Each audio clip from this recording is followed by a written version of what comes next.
Hi friends, welcome back to STV cooking channel. ఈరోజు ఎంతో tasty and simple curry egg tomato ఎలా చేయాలో చూద్దాము. దీనికి కావాల్సిన ప్రాసెస్ చూద్దాం ఫ్రెండ్స్. నేను తొందరగా ఫ్రై అవ్వడం కోసం ఒక పావు టేబుల్ స్పూన్ వరకు పసుపుని యాడ్ చేసుకున్నాను.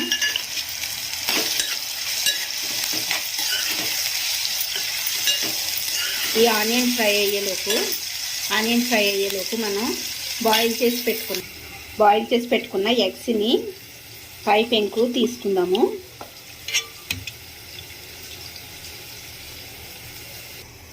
ఆనియన్ కొంచెం ఫ్రై అయిన తర్వాత ఇందులోకి 1 టేబుల్ స్పూన్ వరకు అల్లం ఎల్లిగడ్డ పేస్ట్ని యాడ్ చేసుకొని పచ్చివాసన ఇంతవరకు వేయించుకోవాలి.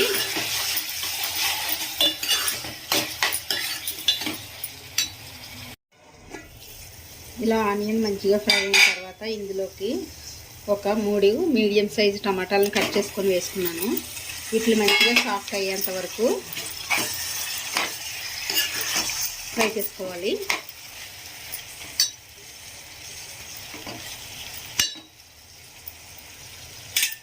టమాటాని యాడ్ చేసిన తర్వాత ఇందులోకి రుచికి సరిపడినంత సాల్ట్ని కూడా యాడ్ చేసుకోవాలి. సాల్ట్ యాడ్ చేసుకోవడం వల్ల వాటర్ అనేది వచ్చి మంచిగా మగ్గుతాయి. ఇలా టమాటా మొత్తం సాఫ్ట్ అయిపోయిన తర్వాత ఇందులోకి 1 టేబుల్ స్పూన్ ధనియాల పొడి, 1.5 టేబుల్ స్పూన్ వరకు రెడ్ చిల్లీ పౌడర్, మనం తినే కారంను బట్టి 1 టేబుల్ స్పూన్ కొబ్బరి పొడి మంచిగా కలుపుకొని ఒక 2 మినిట్స్ మూత పెట్టి వదిలేయాలి.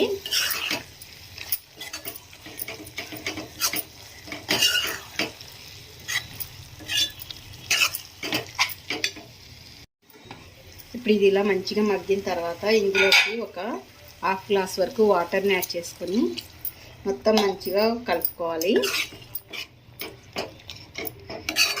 ఇలా మొత్తం కలుపుకున్న తర్వాత ఇందులోకి మనం బాయిల్ చేసుకున్న ఎగ్స్ని యాడ్ చేసుకుందాము.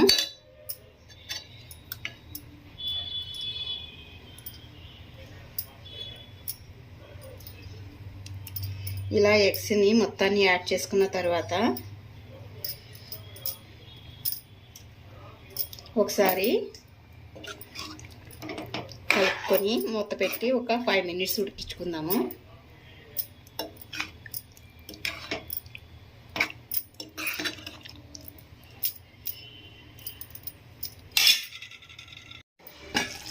అంతేనండి, ఎగ్ టమాటా కర్రీ అనేది రెడీ అయిపోయింది కదా.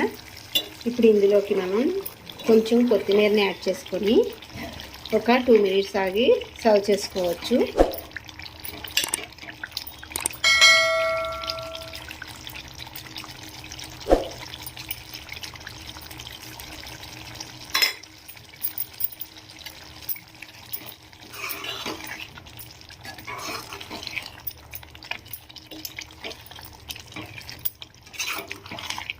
చూసారు కదా ఎగ్ టమాటా కర్రీ అనేది రెడీ అయిపోయింది. మీకు కూడా రెసిపీ నచ్చినట్లయితే లైక్ చేయండి ఫ్రెండ్స్, అలానే షేర్ చేయండి. ఇంకా ఎవరైనా మన ఛానల్ని సబ్స్క్రైబ్ చేసుకోకపోతే చేసుకోండి ఫ్రెండ్స్. Thank you.